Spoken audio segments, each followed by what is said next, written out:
Good morning everybody. Welcome to once again. एक बार फिर से आप सभी का आरएस सर सीकर के इस यूट्यूब चैनल पर स्वागत है। कैसे हैं आप सब लोग? कमेंट करके बताइएगा। अच्छी तैयारी चल रही होगी सबकी, आई होप। हम आप लोगों के लिए आज ऐसे 15 क्वेश्चंस लेकर आए हैं जो आप लोगों के अभी हाल ही फिलहाल में जो जितने भी डिफेंस ऑलमोस्ट जितने भी ऑल डिफेंस कॉम्पिटिटिव एग्जाम है उनमें जहाँ जीएस आता है वहाँ से इन क्वेश्चनों से क्वेश्चन बनते रहते हैं। तो इनमें से आप लोगों का कितना आंसर आता है, इन 15 क्वेश्चन में कितने क्वेश्चन का आंसर आप कर पाते हैं, ये आप लोग जरूर कोशिश करिएगा। तो आज हम आप लोगों के सामने जैसा फर्स्ट क्वेश्चन पढ़ पा रहे हैं आप लोग बोर्ड स्क्रीन पर, काफी इंपॉर्टेंट क्वेश्चन है। डिजीज नामक चैप्टर हम लोगों ने पढ़ा था, मानव रोग तथा उपचार, उनमें से ये क्वेश्चन है। देखते हैं कितने बच्चे सही जवाब कर पाते हैं। आप लोग स्क्रीन पर जो बोर्ड स्क्रीन पर आपको क्वेश्चन लिखा हुआ दिख रहा है उसको पढ़िए और अपना कमेंट बॉक्स में आंसर करिए। निम्नलिखित में से कौन सा रोग एक जीवाणु रोगाणु बैक्टीरियल पैथोजन के कारण होता है? यानी which one of the following is caused bye A bacterial pathogen या डिजीज, यानी कौन सा इनमें से ऐसा रोग है जिसका कारण एक बैक्टीरिया बनता है। तो पहला आप लोगों के पास जो ऑप्शन है वो आप लोगों को कोविड 19 दिखाई दे रहा है। कोविड 19 एक वायरस रिलेटेड बीमारी है। कोविड 19 एक वायरस रिलेटेड बीमारी होती है बच्चा, वायरस से होने वाला बीमारी है। सब लोग जानते हैं कि कोरोना वायरस के कारण कोविड 19 होता है। नेक्स्ट आप लोगों के पास है डेंगू ज्वर। डेंगू ज्वर भी आप लोगों को ध्यान रखना एक वायरस रिलेटेड ही बीमारी होती है। और एक फोर्थ थर्ड वन ऑप्शन है वो आप लोगों के पास है एड्स, और एड्स तो आप लोग सब लोग जानते ही हैं एक वायरस रिलेटेड बीमारी है। लास्ट ऑप्शन आप लोगों के पास कौन सा बच गया? लास्ट ऑप्शन आप लोगों के पास बचा टाइफाइड ज्वर, यानी टाइफाइड फीवर होता है। एकदम सही जवाब चला जाएगा। इस क्वेश्चन का आंसर होगा डी ऑप्शन इज करेक्ट। तो आप लोग ध्यान रखिए, टाइफाइड एक बैक्टीरियल पैथोजन होता है, यानी जीवाणु से होने वाली बीमारी है। नेक्स्ट क्वेश्चन की बात करते हैं। नेक्स्ट क्वेश्चन आप लोगों के पास जो है वो है किस कारण से तारे टिमटिमाते हैं? यानी the twinkling of a star is due to the atmosphere. देखो बच्चा, पहला ऑप्शन आप लोगों के पास है, ये बहुत बार एग्जामों में क्वेश्चन रिपीट होता है। आगे आप इन फ्यूचर कोई एग्जाम देख रहे हैं तो वहां पर भी यहाँ से पूरी पूरी गुंजाइश रहेगी। आप लाइट चैप्टर में यानी प्रकाश के चैप्टर में परावर्तन, अपवर्तन, पूर्णांतरिक परावर्तन पढ़े हैं, उनमें से ये क्वेश्चन आप लोगों के बीच है। तो पहला ऑप्शन है तारे के प्रकाश का वायुमंडलीय विवर्तन, यानी विवर्तन की घटना का एग्जाम्पल नहीं है। तारों का टिमटिमाना एक भ्रम है, और भ्रम आप लोगों को पता है जहां पर भी भ्रम या आप लोगों को धोखा हो रहा होता है वहां अपवर्तन की घटना होती है, अपवर्तन। तो ये आप लोगों का इसका जो जवाब जाएगा, तारों के प्रकाश से वायुमंडल का परावर्तन, बिल्कुल नहीं, ये ऑप्शन गलत हो जाएगा, ये ऑप्शन भी गलत हो जाएगा। तीसरा ऑप्शन है तारे के प्रकाश का वायुमंडलीय अपवर्तन, तो ये अपवर्तन की वजह से होता है माय डियर। इसका एकदम सही जवाब जाने वाला है सी ऑप्शन। तो आप लोगों को ध्यान रखना, तारों का टिमटिमाना, पेंसिल का मुड़ा हुआ दिखाई देना, सूर्य अस्त और उदय के समय आप लोगों को ध्यान रखना बड़े आकार का प्रतीत होना, ये सब जो घटनाएं होती है ये प्रकाश के अपवर्तन पर डिपेंडेंट होती है। नेक्स्ट क्वेश्चन लेते हैं। आप अपना काउंट करते रहिए साथ साथ कि मेरे इन 15 सवाल में से कितने क्वेश्चन सही हुए हैं। नेक्स्ट क्वेश्चन आप लोगों के पास थर्ड, जल्दी कमेंट बॉक्स में आंसर करिए क्वेश्चन पढ़ के। निम्नलिखित में से कौन सी व्याधि है जो आप लोगों के एक अनुवांशिक रोग में आती है? यानी which one of the following disease is genetic. Genetic रोग वे रोग होते हैं जो पीढ़ी दर पीढ़ी चलते हैं, अनुवांशिक रोगों के नाम से भी जाने जाते हैं। इसका सही जवाब क्या होगा? आप लोगों के पास पहला ऑप्शन है हीमोफीलिया। हीमोफीलिया जो होता है बच्चा, आप लोगों को पता होगा, हीमोफीलिया जो होता है एक अनुवांशिक रोग है, जेनेटिक रोग होता है ये। और इस रोग में क्या होता है, ब्लड क्लोटिंग नहीं होती है। इस रोग में क्या होता है, हीमोफीलिया हीमोफीलिया हीमोफीलिया में ब्लड क्लोटिंग नहीं होती है। ये चीज आप लोगों को ध्यान रखना बच्चा, और ये एक जेनेटिक डिजीज है। नेक्स्ट है ट्यूबरक्लोसिस। ट्यूबरक्लोसिस टीबी होता है बच्चा, और टीबी एक बैक्टीरियल पैथोजन होता है। नेक्स्ट आप लोगों को ध्यान रखना कैंसर। कैंसर एक असंक्रामक रोग होता है, तो ये भी जेनेटिक डिजीज नहीं है। लास्ट ऑप्शन का कोई मतलब नहीं। आप लोगों के पास एक ऑप्शन बचा हुआ है ए ऑप्शन, और A option is correct answer. यानी हीमोफीलिया जो होता है वो एक अनुवांशिक रोग होता है, जेनेटिक डिसऑर्डर है। तो इस क्वेश्चन का सही जवाब जाएगा पहला ऑप्शन। ठीक है बच्चा, नेक्स्ट क्वेश्चन लेते हैं।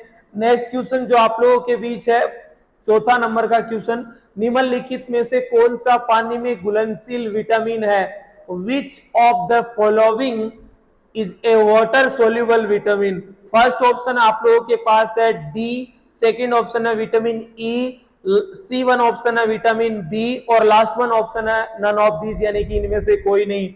तो आप सब लोगों को पता है कि बी व सी जो होता है वो वाटर सोल्यूबल या पानी में घुलनशील विटामिन होते हैं। इसके बाद आपके पास जितने भी विटामिन बच जाते हैं, इसके बाद आप लोगों के पास जितने भी विटामिन बच जाते हैं वो सब फैट सोल्यूबल यानी कि वसा में घुलनशील विटामिन होते हैं माय डियर। तो इसमें से आप लोगों का सही जवाब कौन सा हो जाएगा? एकदम सही जवाब जाएगा आपका सी ऑप्शन, यानी कि वाटर सोल्यूबल विटामिन जो है वो आपका बी है। बी व सी जल के साथ घुलनशील है, बाकी सब फैट के साथ घुलनशील है। नेक्स्ट क्वेश्चन लेते हैं। Next question fifth number question है, रूबेला वायरस कारण है? Rubella virus is the case of which disease? यानी कौन सी बीमारी का कारण इनमें से रूबेला वायरस बनता है? तो पहला ही जवाब एकदम सही जाएगा, सी ऑप्शन। खसरा बीमारी होती है वो रूबेला वायरस के कारण होता है, रूबेला वायरस। आप लोगों को ये चीज ध्यान रखना है, काफी इंपॉर्टेंट है डिजीज का पॉइंट। मानव रोग आप लोग पढ़ना है, ऑलमोस्ट वन डे कंपटीशन में यहाँ से क्वेश्चन आता है। नेक्स्ट क्वेश्चन लेते हैं। नेक्स्ट क्वेश्चन आप लोगों के पास 6 नंबर का, दांत की बीमारी निम्नलिखित में से किस प्रकार की होती है? Ringworm disease is caused by which of the following? यानी दांत जो होता है वो जीवाणु जनित होता है, प्रोटोजोआ जनित होता है, या विषाणु जनित होता है, या फंगल डिजीज होता है? तो दाद एक फंगल डिजीज होता है my dear. D option is correct, D option is correct.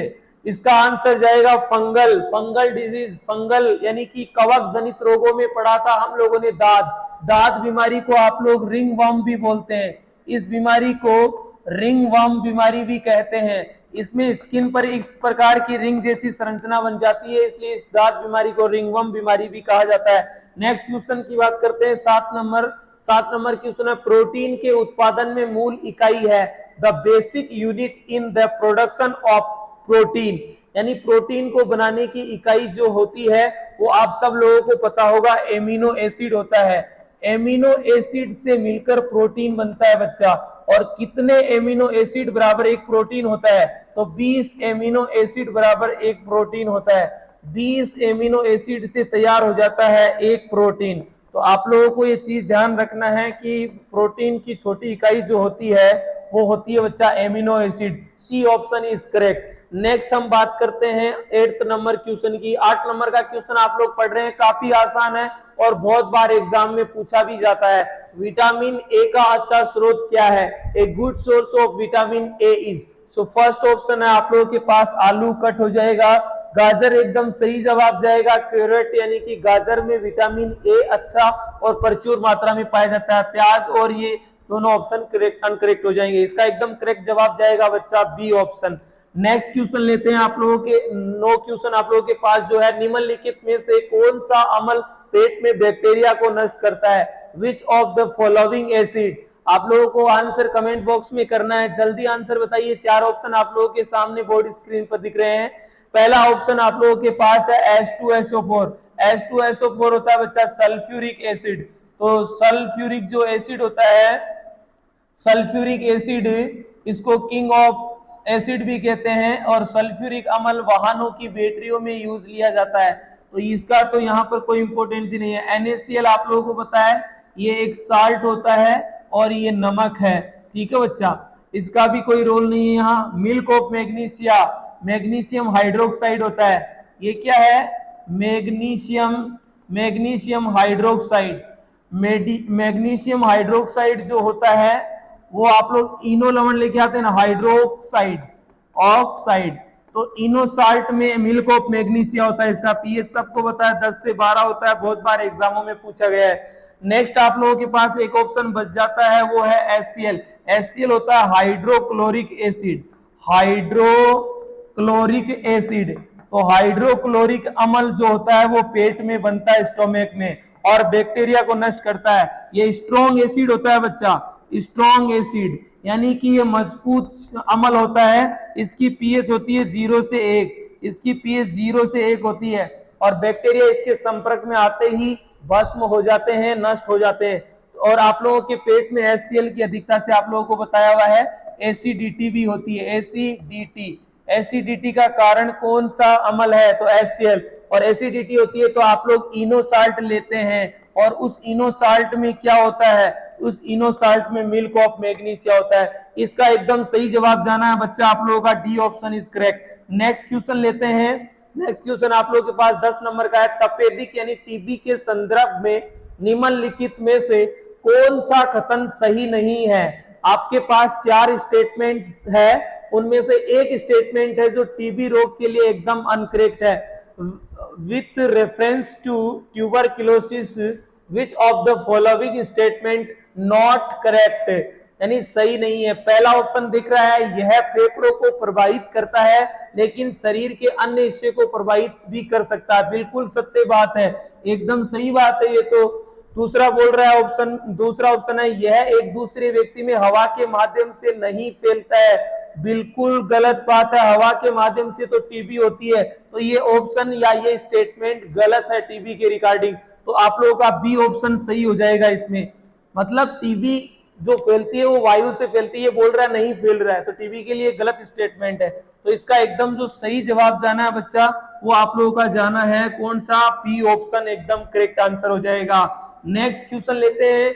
Next आपके पास क्वेश्चन है, निम्नलिखित में से किसकी अधिकतम तरंग दे रहे हैं? यानी 4 कलर आप लोगों के पास दिए हुए हैं ऑप्शन में, उनमें से एक कलर को सिलेक्ट करके बताना है कि इसका तरंग दे रहे यानी वेवलेंथ अधिक है। Which of the following color has maximum wavelength, यानी कौन सा कलर है जो सबसे ज्यादा तरंग दैर्घ्य रखता है? इसका एकदम सही जवाब पहला ही ऑप्शन हो जाएगा, लाल रंग।